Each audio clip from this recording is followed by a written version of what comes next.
allons vous présenter maintenant notre interview. Nous avons interviewé Siam Bengoua. Donc elle totabilise plus de 300 000 abonnés sur Instagram et des centaines de milliers de vues sur ses interviews. Nous sommes allés l'interviewer à Fahabas, près de Toulouse, et bon visionnage.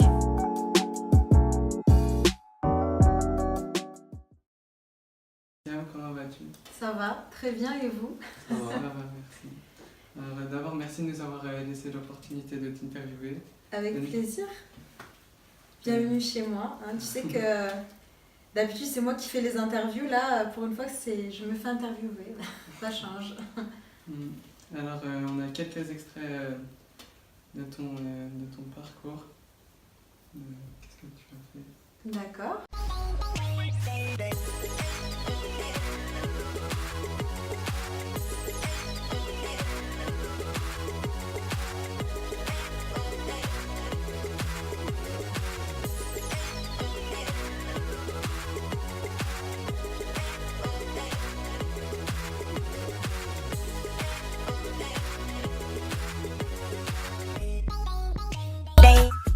Has traveled values of respect, family, the love of music. There is a part of me that là qu'ils vont découvrir leur prétendante. Télé-réalité aux États-Unis. Aujourd'hui, elle est animatrice et elle cartonne. La magnifique Siam Bengoua est avec nous.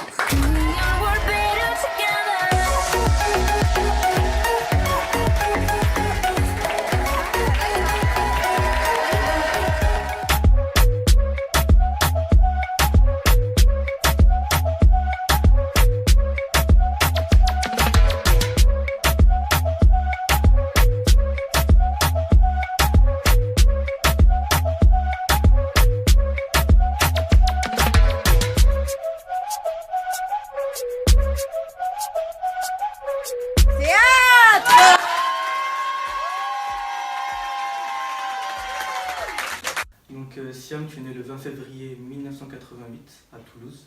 Oui. Tu es d'origine algérienne. Oui. Donc on aimerait bien que tu nous parles un peu de ton enfance et aussi de l'histoire de tes parents. Ah ouais, alors mes parents, c'est une belle histoire. Mon père, il est venu en France, il avait 50 francs en poche. Il avait 19 ans et il s'est élevé dans la société. Il a travaillé très très dur, c'était très difficile pour lui parce qu'il était très pauvre. Et voilà, année après année, avec beaucoup de persévérance et d'ambition, il a eu son doctorat, devenu docteur ingénieur. Ma mère, quand elle est arrivée en France, elle avait 7 ans, pareil. Elle s'est imposée, c'était pas facile pour elle parce qu'elle parlait pas beaucoup français, elle parlait pas très bien.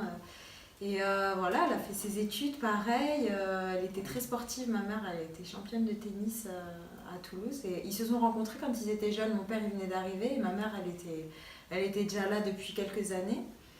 Et ils sont tombés amoureux et voilà, et ensemble, ils ont donné la main, ils se sont donné la main, ils ont fait leurs études ensemble. Ma mère est devenue infirmière, mon père prof de fac. Et voilà, et c'est une belle histoire d'amour, mes parents. Okay. Nous, on était dans un bon confort quand on était petite parce que bon, moi je suis arrivée, ma mère elle avait 32 ans, ma grande sœur elle arrivait avant moi, ils n'étaient pas encore à Fahabas, là on est dans un petit village dans le sud de la France. Mon père il a construit sa maison et ouais non, moi j'étais une enfance heureuse avec ma famille, on a manqué de rien avec mes sœurs. Et ouais, on était très proches. C'était une belle enfance que j'ai eue. Une très belle enfance. Et tu étais forte à l'école? Ah ouais, en fait, je faisais tout pour impressionner mon père. Tu vois, j'étais vraiment la fille à papa, quoi. Tu vois, j'avais besoin de lui montrer que j'étais comme lui, parce que lui, il était très fort à l'école, il parlait 8 langues. Et j'avais vraiment envie qu'il m'aime et qu'il se retrouve en moi. Donc je faisais tout pour l'impressionner. J'essayais d'avoir de bonnes notes pour le rendre fier, pour qu'il soit content. Et voilà. Et par exemple, quand j'étais petite, je connaissais les tables de multiplication par cœur. Je connaissais... et j'étais même pas... Je crois que j'étais en CP, je connaissais déjà les tables de multiplication. Et à chaque fois, je lui disais... Papa, 8 x 8, 64. En gros, voilà, c'était ça.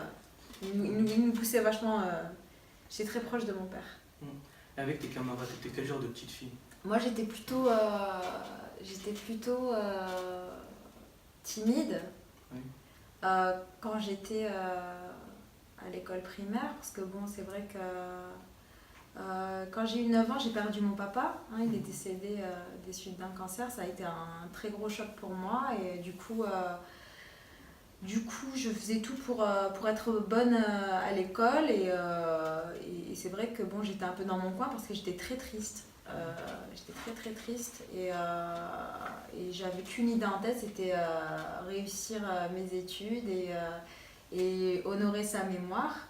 Arrivée au collège, j'étais un petit peu ronde, j'étais un peu costaud et c'est vrai que du coup j'ai développé un petit peu l'humour. J'étais pas la fille que les garçons convoitent, j'étais plus la bonne copine rigolote. Et voilà, et j'essayais d'avoir de bons résultats et voilà, arrivée à 16 ans, je crois que j'ai fait un régime et j'ai vraiment perdu énormément de poids. Voilà. Okay. Et voilà. J'ai continué mon parcours. Que voulais-tu faire plus jeune? Est-ce que tu avais des rêves, des projets? Alors, quand j'étais toute petite ou à quel âge? Parce que j'ai eu plusieurs rêves. Explique-nous. Mais alors, plus jeune, quand j'étais toute petite, je voulais être dentiste. Parce que j'avais une voisine, on va pas dire son nom la pauvre. J'avais une voisine à ma grand-mère qui était très vieille et qui avait des dents vraiment toutes pourries. Et j'ai dit, ouais, je vais être dentiste parce que je veux pas que ma maman elle ait les mêmes dents que cette dame. Mais après j'ai changé, après je voulais être médecin parce que mon père il me disait que c'était très prestigieux d'être un médecin. Après je suis arrivée à l'adolescence, je me suis découverte des talents de chanteuse. Je voulais être chanteuse, puis comédienne, puis je rêvais de faire plein de choses différentes. Après, bon, il fallait toujours... Nous, on a grandi un petit peu... nos parents, c'est la première vague d'immigrés, nos parents, nos grands-parents, surtout nos grands-parents. Et on a toujours grandi dans cet esprit qu'il fallait travailler 2 fois plus que les autres pour devenir quelqu'un d'important, de puissant, pour ne manquer de rien. Parce que c'est des générations qui ont vécu la guerre et qui ont eu besoin d'être... d'avoir ce point en moins dans la tête, de se dire que leurs enfants et leurs petits-enfants, ils ne manqueront de rien, parce qu'eux ont manqué de temps, de choses. Donc on nous a toujours appris à essayer de s'élever dans la société. En plus, on a de la chance en France, l'éducation elle est plutôt accessible à tout le monde. Il y a une certaine forme de méritocratie qui est mise en place, et ils nous ont dit voilà, vous n'êtes pas plus bêtes les uns que les autres, vous êtes capables de réussir, capables de faire de grands métiers, donc les métiers prestigieux auxquels tout le monde voulait, tout le monde convoitait, c'était avocat, médecin, chef d'entreprise, tout ça. Et c'est vrai que bon, moi j'ai longtemps voulu être médecin, tout ça, puis arrivé aussi au lycée. Bon, moi j'étais dans un lycée militaire aussi, donc c'était pas pareil, j'hésitais entre faire Sciences Po ou prépa HEC. Après finalement je suis tombée, comme il y avait une école, j'ai fait des concours d'école de commerce, et puis finalement je me suis dit bon, je vais faire une école de commerce, au moins voilà, je ferai du business, j'ai toujours aimé le business, et je me suis dit bon. Et puis une école franco-américaine qui m'a permis d'étudier aussi aux États-Unis. Et c'est ce que j'ai fait. J'étais très contente parce que j'avais des facilités avec l'anglais, étant donné que moi j'adore la musique et j'aime la soul, le R&B, le hip-hop américain. Et c'est comme ça que j'ai appris à parler anglais. En fait, c'est même pas américain, c'est anglais. C'est en écoutant du two-step, en écoutant Craig David et du UK Garage quand j'avais 14 ans. 13-14 ans, Destiny Child, tout ça, j'écoutais tellement de musique anglo-saxonne que ça m'a donné envie d'apprendre à parler la langue. Et donc voilà, j'ai appris l'anglais, j'adorais cette langue et j'ai toujours voulu voyager, grande ville, grand pays, aux États-Unis. Et c'est comme ça que je suis partie étudier aux États-Unis après. Donc je ne sais pas exactement quel métier je voulais faire, mais je voulais être quelqu'un d'important. Tu savais que tu voulais être quelqu'un d'important. Ouais, voilà. Donc ensuite tu intègres l'école de commerce franco-américaine à Lyon. Oui. Puis tu as créé une entreprise saisonnière pour financer tes études. On aimerait que tu nous parles un peu de cette entreprise. Bah écoute, c'était une petite entreprise, hein. Moi j'ai pas honte de le dire, je faisais les marchés. J'avais une petite structure qui s'appelait Tribal Art. Je faisais des tresses africaines. En fait, j'avais un capital tout base qui était très simple. J'ai juste acheté des élastiques, une table, des chaises et ma place aussi. Je louais une place sur le marché de Port-le-Cat tous les soirs. Et avec j'avais fait un petit shooting photo à Lyon avec des petites modèles que j'avais trouvées dans des magasins. Et j'ai fait bon, votre fille elle est trop belle, j'aimerais bien la shooter et pour un shooting. Et des amis et tout, je les ai toutes coiffées. J'ai fait un petit shooting photo. J'ai fait des pancartes et tout, des affiches, des flyers et je distribuais mes flyers sur la plage. Et voilà, et comme ça les gens ils venaient le soir, ils se faisaient faire des tresses africaines. Et voilà, et donc, du coup j'ai gagné un petit peu de sous et ça m'a un peu aidé à partir et mettre un peu d'argent de côté, tout ça. Et c'est un bon moyen aussi de connaître la valeur de l'argent aussi. Moi j'ai toujours travaillé depuis que j'ai l'âge de 15 ans. Voilà, ma mère elle était toute seule, elle avait 3 boulots pour subvenir à nos besoins. Et ouais, elle s'en est très bien sortie toute seule parce qu'on a investi, on a construit des maisons, on les a fait louer.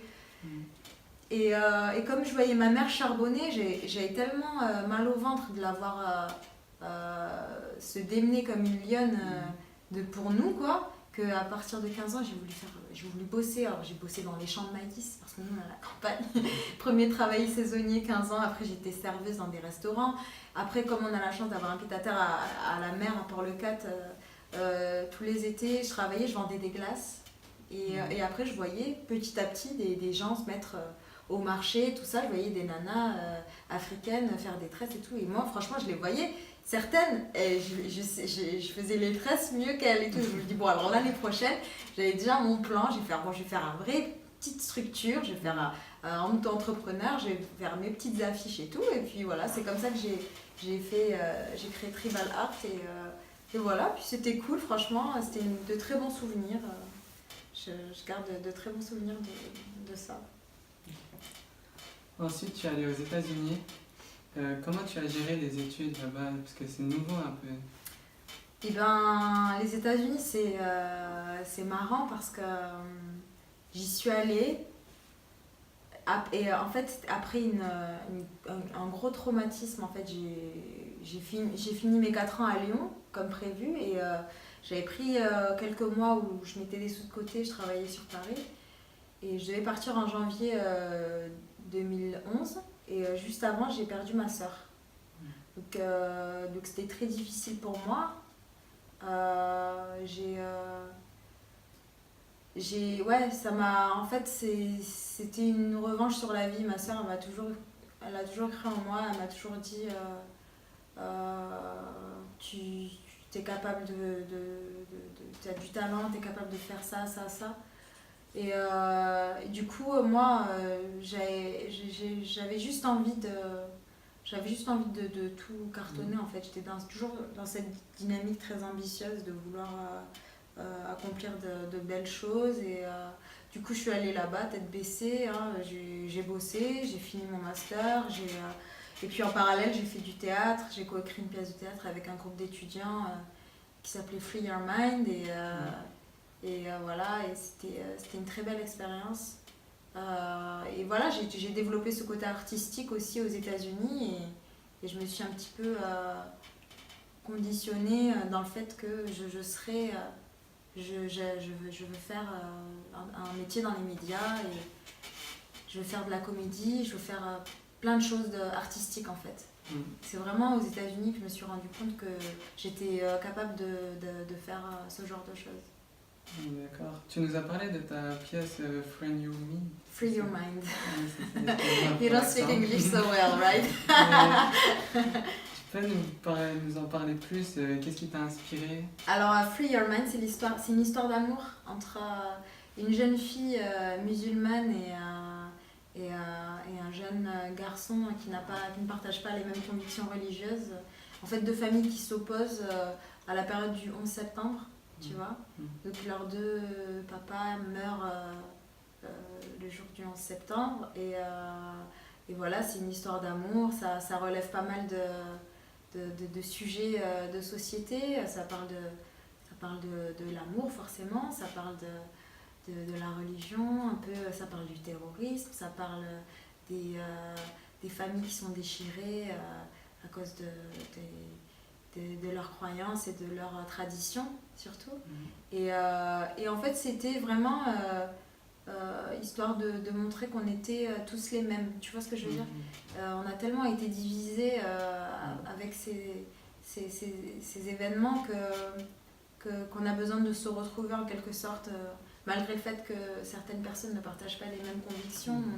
On a besoin de trouver l'humanité en chacun en fait. Genre, on est free your mind en anglais, ça veut dire libère ton esprit. Tu vois ce que je veux dire? Voilà, c'était ça et c'était beau. On a fait pleurer notre prof, c'était dans le cadre de nos études qu'on a fait ça. Et ma prof, quand j'ai joué, moi j'ai incarné le rôle de la maman de Leila, l'héroïne du film. Et la prof, elle a pleuré. Elle a pleuré et elle était tellement je l'ai émue qu'elle ne pouvait pas rester dans la salle. Elle est sortie 2 secondes se calmer, reprendre ses esprits et elle est revenue. Et moi, quand j'ai vu ça, je me suis dit, il faut absolument que j'en fasse un film de cette pièce. Donc c'est un de mes projets futurs. Je sais que le bon Dieu il m'a mis sur terre pour le faire. D'accord. Ouais. Donc par la suite, tu as été sélectionnée par Eva Longoria. Pas pareil, oui. Ouais. Pour participer à l'émission de télé-réalité Ready for Love. Ouais. Donc explique-nous comment ça s'est passé. D'accord. Pourquoi tu as accepté cette émission et c'était quoi les opportunités qui sont ouvertes à toi après cette émission? Ah d'accord, ok. Donc Eva Longoria, c'était l'une de nos productrices. Après, je sais pas si c'est elle directement qui m'a choisie, mais oui, j'ai été repérée justement ensuite à la pièce de théâtre que j'ai coécrite avec mes amis.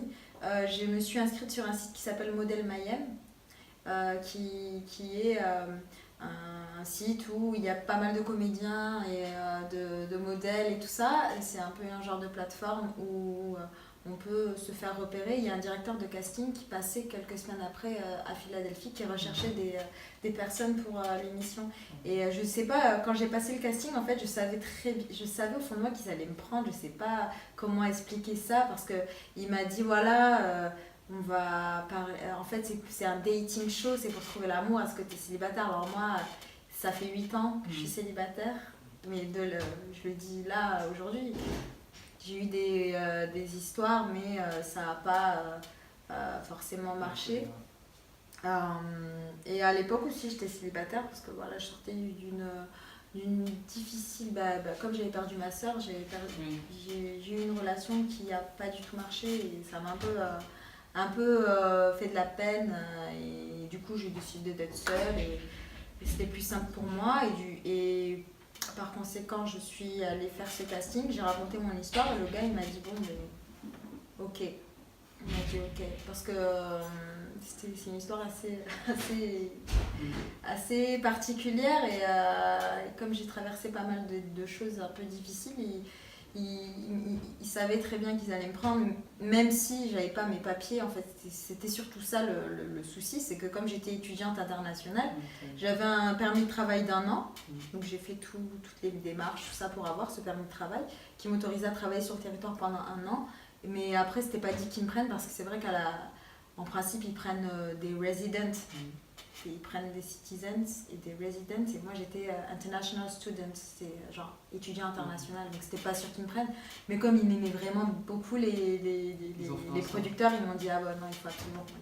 Donc du coup j'ai fait cette émission, ça s'est très bien passé et voilà, puis c'était un peu un échec on va dire parce que ça a mis 9 mois à sortir en télévision et malheureusement elle n'a pas été reconduite, l'émission a été annulée au bout du 3e épisode.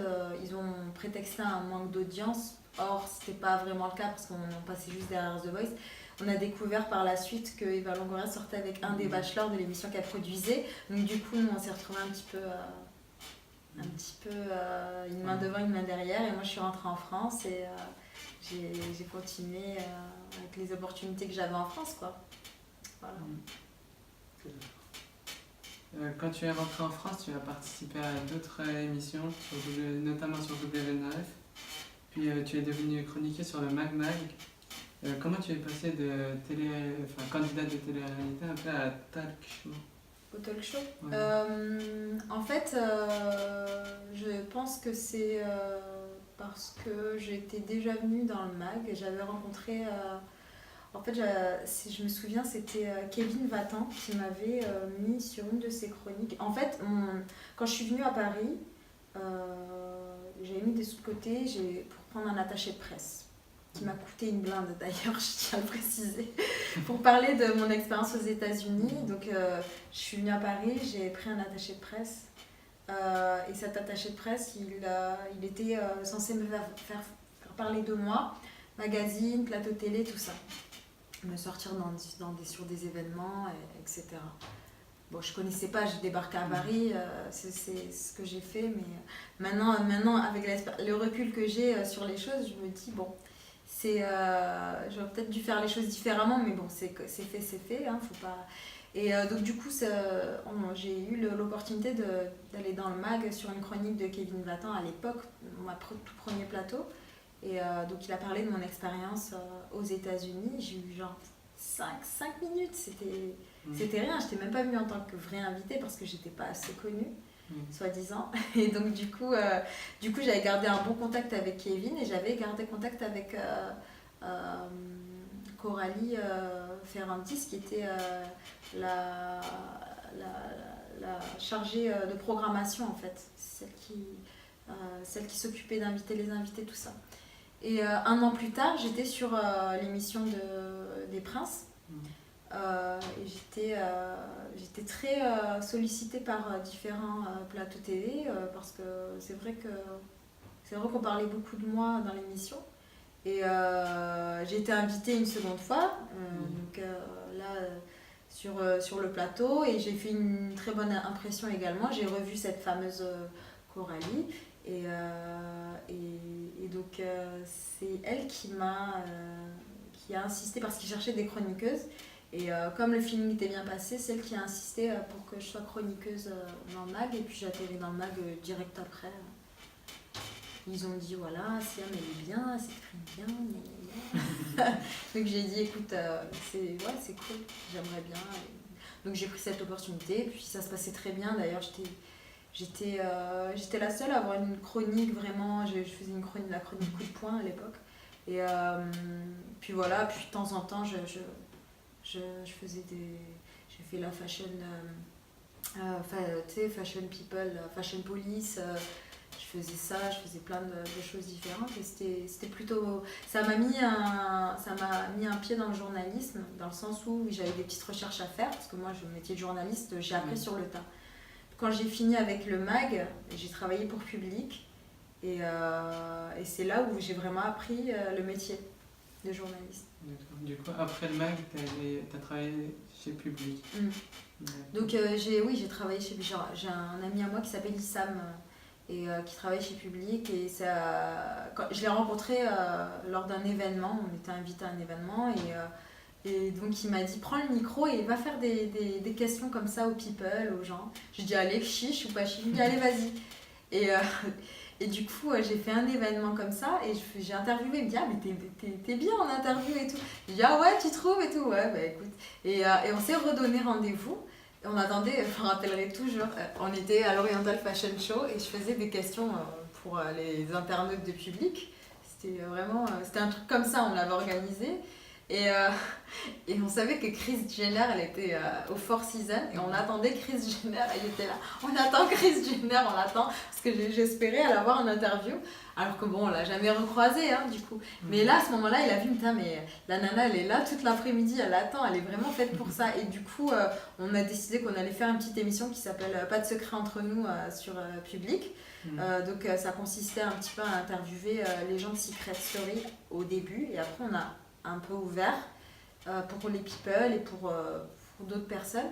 Donc ça, on a fait ça quelques mois et après on a vraiment marqué le coup à la rentrée 2016 et j'étais en rédac, donc là j'ai appris à écrire des articles. On a écrit 10 articles par jour chez Public, c'est un truc de ouf. 10 articles par jour plus aller faire des interviews à droite à gauche, des petits reportages, tout ça. Et voilà, j'ai appris le métier de journaliste chez Public. D'accord. Donc, comment tu t'es retrouvée intervieweuse du coup? Ben, je viens de te le dire, je viens de te raconter. Ensuite, tu as eu ta chaîne YouTube, c'est ça? Voilà, donc ensuite, voilà, donc moi, chez Public, je vais être très transparente avec vous. J'ai été payée pour mon travail rédactionnel, donc tous les articles que je rédigeais, mais je n'étais pas payée pour les vidéos, en fait. Et c'est comme ça que j'ai commencé là-bas. Moi, j'ai essayé de renégocier mon contrat parce que j'étais pas, je trouve que je méritais plus de gagner davantage. Et du coup, ça n'a pas marché. On m'a proposé un autre type de contrat. Donc ça m'a... Voilà, j'ai décidé de prendre mon envol. Donc j'ai créé ma chaîne YouTube, Siam TV. J'ai commencé comme ça. Et j'avais l'interview vérité. Après, j'ai fait All Access. All Access, c'est mon premier reportage que j'ai fait. Je suis allée à Amsterdam au festival. J'avais interviewé Jeremiah, les Blackstreet, il y avait Pia Mia, il y avait plein d'artistes là-bas, Nathalie Larose, tout ça. Et c'était mon premier All Access. Et voilà, j'ai développé un petit peu différents contenus. J'ai appris à monter mes vidéos seule, j'ai appris à utiliser Photoshop seule. Et le but, c'était vraiment de faire mon site internet avec mes news et tout ça. Mais financièrement, à cette période-là, c'était un peu compliqué de démarrer Siam TV. Donc du coup, j'ai décidé de postuler à droite à gauche. Et voilà, après j'ai travaillé chez Au Calme pendant 2 ans. Et voilà, et j'ai produit l'émission All Access que j'avais déjà créée auparavant et l'émission Confidence by Siam. Voilà. D'accord. Dans le futur, tu te vois comment? Est-ce que tu as d'autres projets que tu voudrais développer? Oui, alors moi j'aimerais développer mon côté artistique, côté comédienne. J'aimerais vraiment faire des films, faire du cinéma, vraiment des films d'action, des films de science-fiction. Et ouais, le cinéma, j'aimerais vraiment faire ça, je veux faire ça et continuer mon petit média. Là, je vais relancer Siam TV à la rentrée et je vais faire du contenu dessus. J'aimerais avoir une marque aussi, une marque de vêtements, plus dans le sport, je pense. J'aimerais bien faire une petite marque de fitness. Et voilà, et faire plusieurs choses, quoi. Je suis un peu polyvalente, j'aime bien toucher à tout. D'accord. Avec ce beau parcours que tu as fait beaucoup de choses. Est-ce que tu as des conseils à donner un peu aux jeunes remplis d'ambition et qui veulent réussir dans la vie? C'est d'y croire en fait, même au moment où on est dépourvu de force, même si on se dit ça va jamais marcher, non, il faut jamais être négatif, il faut toujours y croire, parce que c'est toujours au moment où on s'y attend le moins que tu as tout qui t'arrive d'un coup en fait. Faut rien lâcher, faut croire en ses rêves, faut se dire s'ils y arrivent, j'y arriverai, sinon personne n'y arrivera. C'est la phrase que je me dis à chaque fois que j'ai pas le moral et que je me dis c'est tellement inaccessible, mais non, s'il y en a qui arrivent, pourquoi pas toi? Tu vois ce que je veux dire? Je veux dire, on a tous un cerveau, 2 bras, 2 jambes. Il faut juste beaucoup de persévérance, de travail et de rigueur en fait. Faut rien lâcher. Vraiment, faut rien lâcher. On n'est pas plus con que le voisin.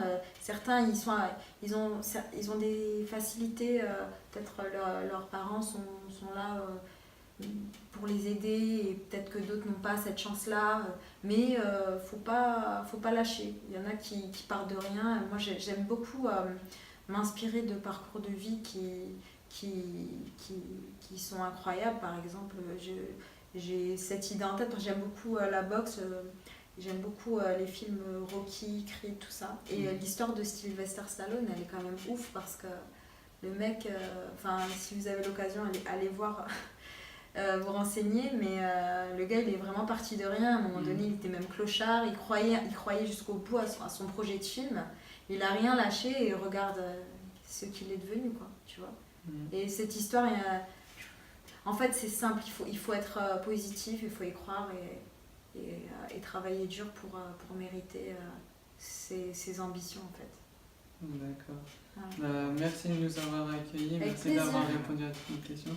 Pour finir, on t'a ramené quelques spécialités, enfin quelques cadeaux, quelques spécialités de notre région. Oh, c'est trop gentil, fallait pas. J'y ai pas. Fallait pas. Ah, c'est très très gentil. Merci, ça me touche. J'avais pas reçu de cadeau, je vous fais un bisou. Merci, merci beaucoup. C'est trop mignon. Je les ouvre, hein. Oui, Ah, d'accord. Mais ça va pas être cool pour le régime alors, ce que je vois.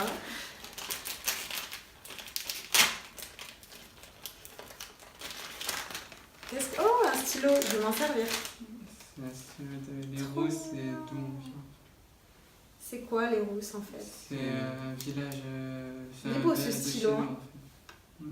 Ah bah, il est très très joli, merci beaucoup. Et ça c'est? Ça c'est une boîte de chocolat. Une boîte de chocolat. Mais on va les manger ensemble si vous voulez à côté. Ouais. Hein? Merci les gars. Merci à toi.